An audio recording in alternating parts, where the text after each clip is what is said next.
material be redistributed as cement. Here you've got belemnites, for example, going through here.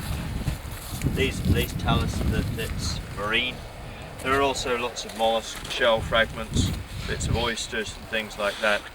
And many of the shell fragments would get dissolved during diagenesis and the material redistributed as carbonate cement. So the original composition, although it was sandy, there was sufficient carbonate to produce relatively early carbonate cement, which destroys porosity and permeability. So this stuff, when you get a lot of carbonate and a lot of biogenic material, you don't even need methane generation in the they were introduced to an environment where they had been.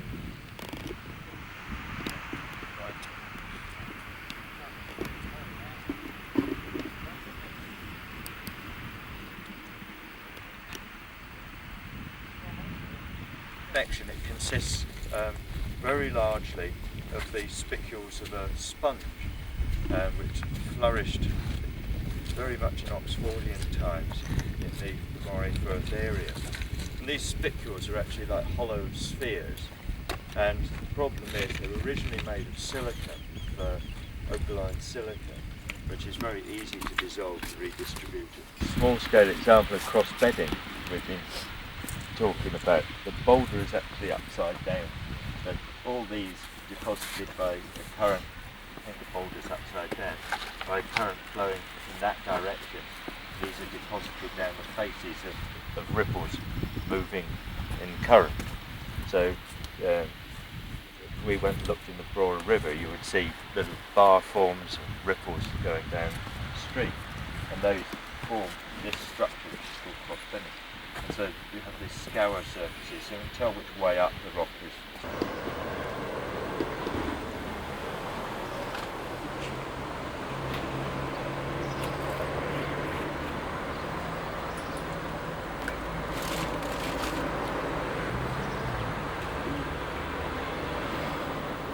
You don't look well this picture.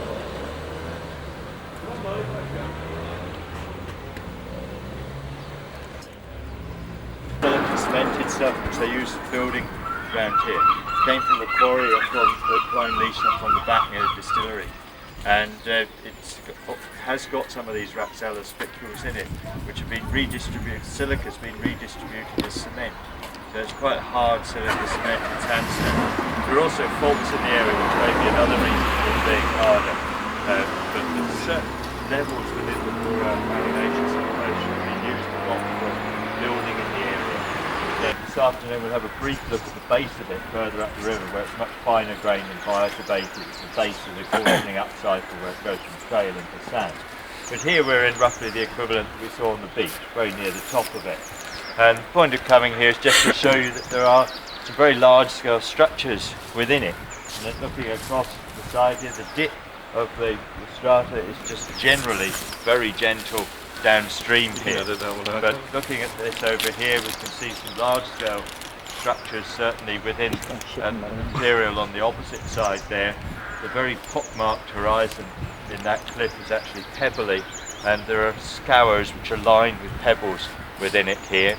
And then looking downstream, you can see there's a major discordance between the stuff in the side of the river and the material that the bridge is pinned on, and have that fairly thin bedded stuff, but that is much greater than the general angle of dip in the area. So if you follow this material through here, this is going up under that tree there, and there's another great trough underneath there, very gentle, and then that's truncated by that seaward dipping material on the top. So, and there are large scale structures in the Brora sandstone when you can get a decent size outcrop to look at. Indeed, when we go back to the van, have a look at that little cutting where we parked it, and it is very difficult going around the side of that to decide actually which you would take as being the basic bedding dip. There are very obvious wedge-shaped beds in the time, and that we have very large scale bed forms which are dipping off that as the faces of offshore bars, and then occasionally we have in some areas scours that we see going through it, which are possibly tidal channels which are going through that bar face. There's not a lot of evidence of obvious tidal action. Andy Hurst, who's done more crawling about these outcrops up here than I am, gets very enthusiastic about some little bits which show the occasional opposed ripples, but it takes more than that to make a tidal regime to me. Which initiates this coarsening up sequence, which culminates in the Brora sandstone, which we were looking at under the bridge just now. So this is a convenient marker place to start this. So this represents apparently a major sea level rise. We don't actually see the Brora coal here.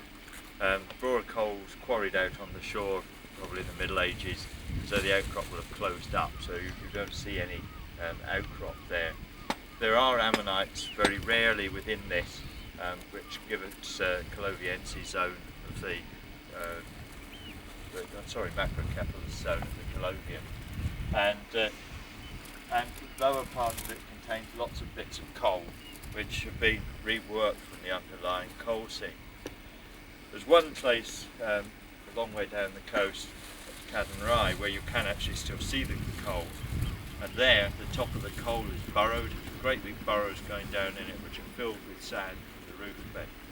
So the general environment at the time was that coal with very long history of research in the area, and plants from the shales under here were worked on by Barry Stokes in the 1920s, and that's a change from doing planning. So we wandered back to have a look at it. Pretty fossiliferous. Different levels contain variety of faunas dominated frequently by bivalves. This is fairly typical. There are various bits of various species on here, but most of them were benthonic, and so although it's a dark shale, bottom conditions weren't anoxic. We had heavy metals. What would you expect from a spectral through a phosphatic band like this? Well, phosphates can concentrate on all sorts of things. I would suspect I ought to get cranking. Oh, good. There's more here. See, like that. Some of these rocks up. There you go. And this, if this sort of ashes is still there, then it would be well down to the oil window. So I just thought that this stuff buried further up the fault is a good candidate as a source rock, if not the source rock. We started off in a freshwater environment because I've been trying to link the macrofauna and the microfauna in these things. And if you take poemology samples from down there, where you have at the base of the bed, where you have whole neomyodon shells, there weren't any dinosaurs, there was no marine influence apparently there. If you take a sample from 4 inches or so higher, that stuff at the top of the bed, where the shells are all broken up and rolled, bashed about and winnowed, then there it is full of dinosaurs. Some people think these temperature changes are very rapid. Take place over a century here if you disappear. You think that ice age, you said simple, because that's the most recent time we can see the high frequency stuff when we get back to this stuff. I'm telling you, it had maybe you hundreds of things like that. That's right. Right.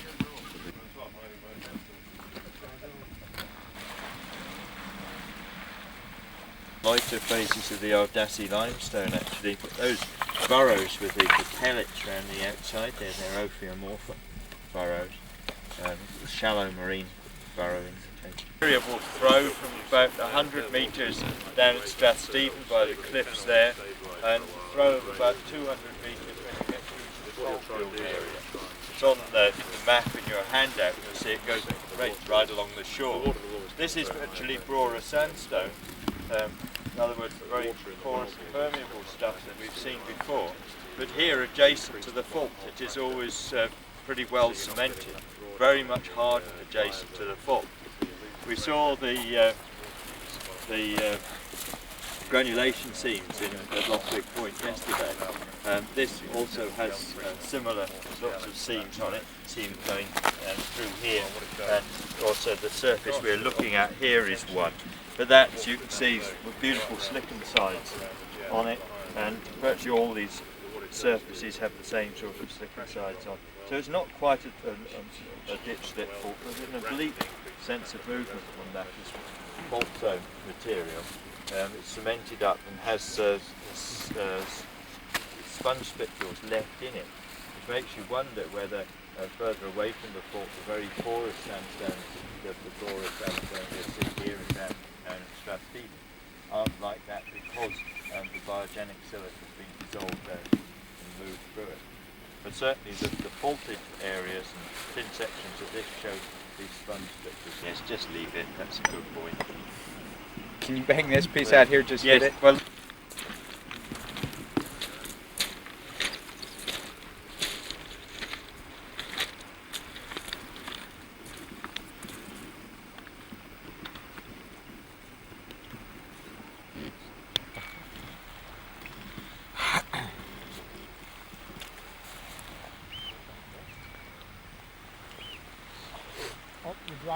depth review there, don't you? I know, I was thinking that.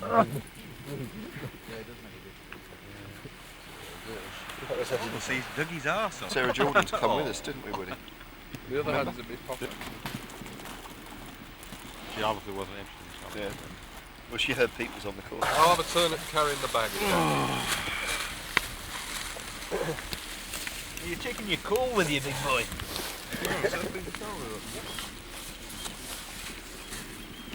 Nice bit of nothing.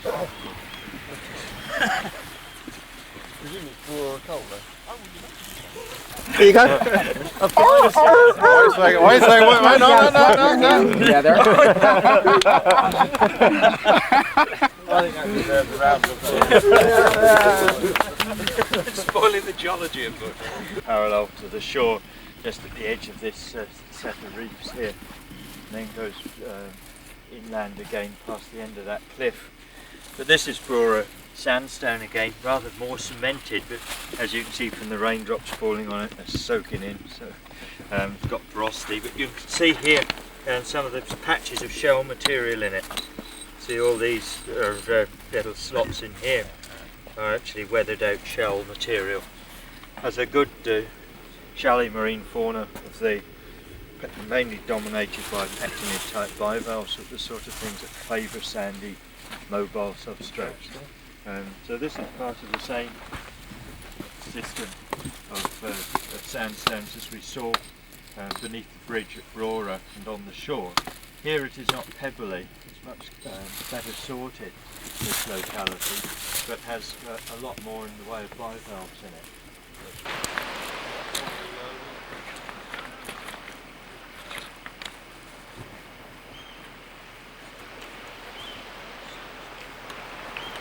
The interesting point about it is that if you follow bedding, then up towards the top, a fairly continuous bedding right across the top.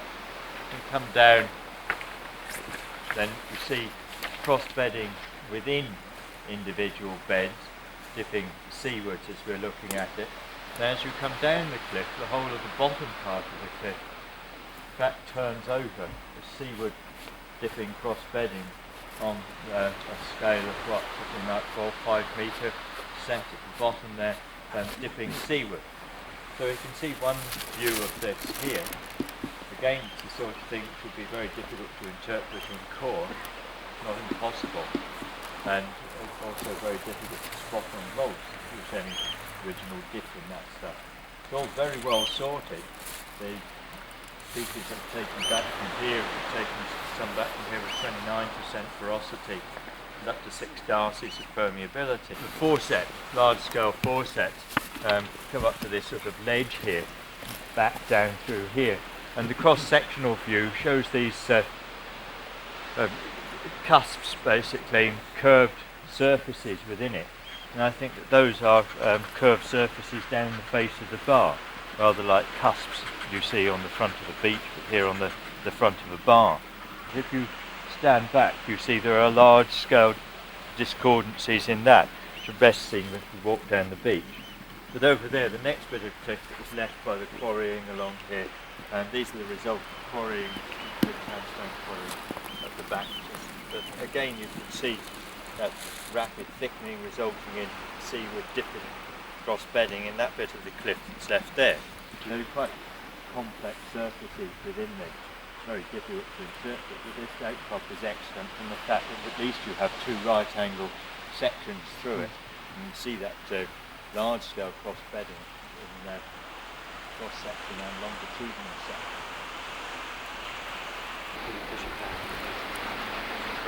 How old is the earth?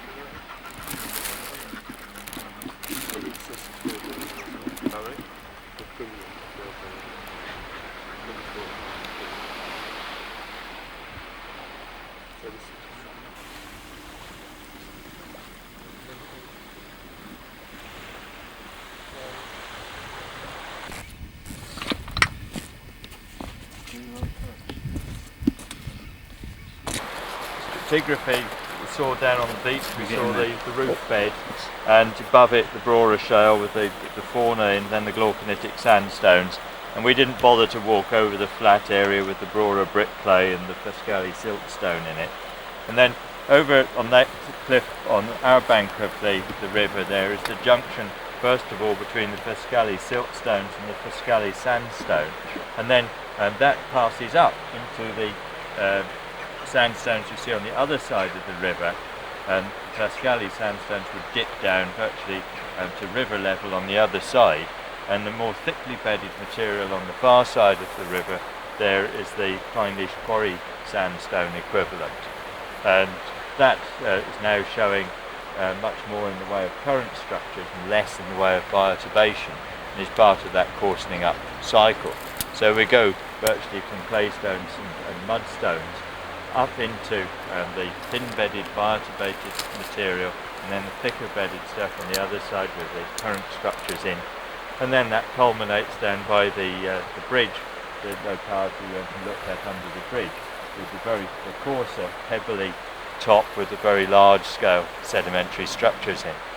The main features of it, where it's been nicely smooth, that you have bioturbation of various sizes through it, nice infilled burrows, Sprighton type burrows there. You have bivalves in here which have been dissolved out, so you have biomoldic porosity, another bivalve there, and the whole thing, as you can see here, is intensely burrow mottled. Whilst it has already got reasonable porosity, probably got pretty low permeability. So as you can see from the point of view of just a simplistic gamma ray response, you see, you'll obviously see a decrease from the shales, relatively high radioactivity through this slightly less muddy material. And there are some thin bedded units, some of which appear to drape original features in the sandstone. Obviously bedding is quite lenticular in that, so there are original current structures in it. That is much cleaner sand and not nearly so bioturbated, less mud in other words. So we have an upward increase in energy, probably upward shallowing in terms of the environment. You can see vandalism by people who are studying reservoir quality, totally unnecessary vandalism over there. See all the grit of things there? Someone has cleaned that up and done permeametry on it. Don't know really whether that achieves any great purpose, life or not, really. Thing. Isn't it? I think possibly not. It's all very weathered. The grooves over there. So it is a composite section. Nowhere really can you see it nowadays in continuity. It's been penetrated in boreholes, of course, for the coal mine in the area. There's been borings around here, so we know that there's fairly constant stratigraphy. But this, again, is very like the sandstone down at Stephen Cliff that we were looking at in terms of texture. It's a fine grained, very nice, well sorted quartz sand. We can't see any larger scale structures here at all, and it's very uncertain what happens in the ground between this exposure here and the stuff down at the bridge that we were looking at before. So some people think that just basically on the texture and the grain size that this would be equivalent, say, to stuff at Stephen Cliff, or it comes somewhere in this. Since folding, obviously accommodation is going to take place along layers like this. When I look at this, there's one or two things in here that don't ring true as sedimentary structures. This first is blocked with sand like that. Seems very strange. And there are blocks of sand here as well, which don't apparently continue. These may have been veins of sand intruded into this, which have then been sheared off and left as isolated cuboid bits. There seems to be ripple lamination in here, and that is defined by organic material, by plant material on the surfaces of the ripples. But this structure here, which is organic material, is plant material in sand, then one can't really, well, I can't see anything in that which will give me very convincing directional information. And some of the rip-up class? Or some of the truncation features that you see, I mean, I'm not sure whether this is really ripple lamination in here. I wonder whether a lot of this has been stretched considerably. Dopey one. Dopey.